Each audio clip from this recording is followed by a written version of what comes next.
Hindi naman magtanim sa'yo guys. Oh. Didiin mo para makaano yung ugat na pag dinidigan. Hindi maano no. Hindi maano yung ugat niya.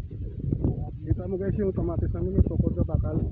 Oo, kasi mabibigat mga bunga. Tingnan mo yung tukod. Sobrang layo. Ito puno. Oh, hindi nakakamit yung tukod. Oh. Naglihis siya. Ito yung mga ito yung kamay na yun. Oh. Kakapit siya dito sa Yan. kasi itong gumbi niya na to. Ito Yung yung pailawan mo guys eh. ito yung ano parang nakikita na ano sa mati pag tight lagi. Kaya kung gusto nyo guys mag-order, pumunta kayo sa comment section dyan. Para pag ano matulungan nyo ako, tutulungan ko kayo din. Pag kumita yung ano lang dito.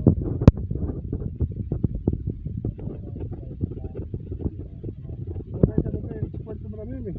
Oo. Ito yung pag-support. Nakamati. Tapos mabigyan na malit na. Pag namunga. Malaki na lang. Laki. Ganito na kapag bumunga oh.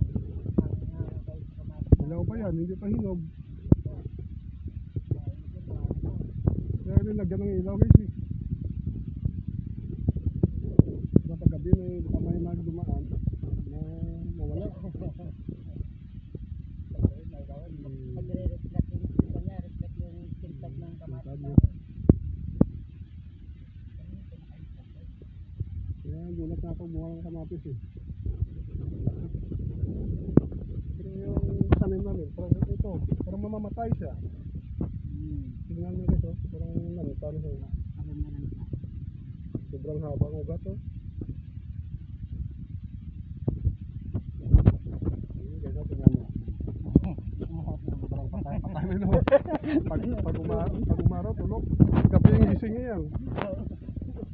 Pag gabi, gising yan. Tutulog na eh. Sinapagod. Yan oh. Ganyan lang magtanim guys eh. Simple lang. Oo. Kaya ako sa inyo, kung may taniman kayo dyan, magtanim-tanim kayo. Gulay. Pero itong kamatis namin, walang naiba to. Kung gusto nyo mag-order ng liso yan, comment lang kayo dyan. Pungit lang. Comment lang kayo sa comment section. Kung saan man kayong lugar dyan. Pag kumita na yung mga follower na Mamimigay kami. Siguro mga 3 buto, 5.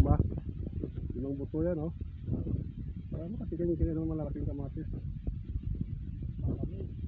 Yan siya. Kita mo naman.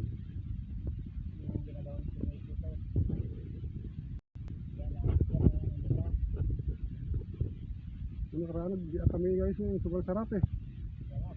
Sa kasama sa asin. Sarap. Sobrang sarap.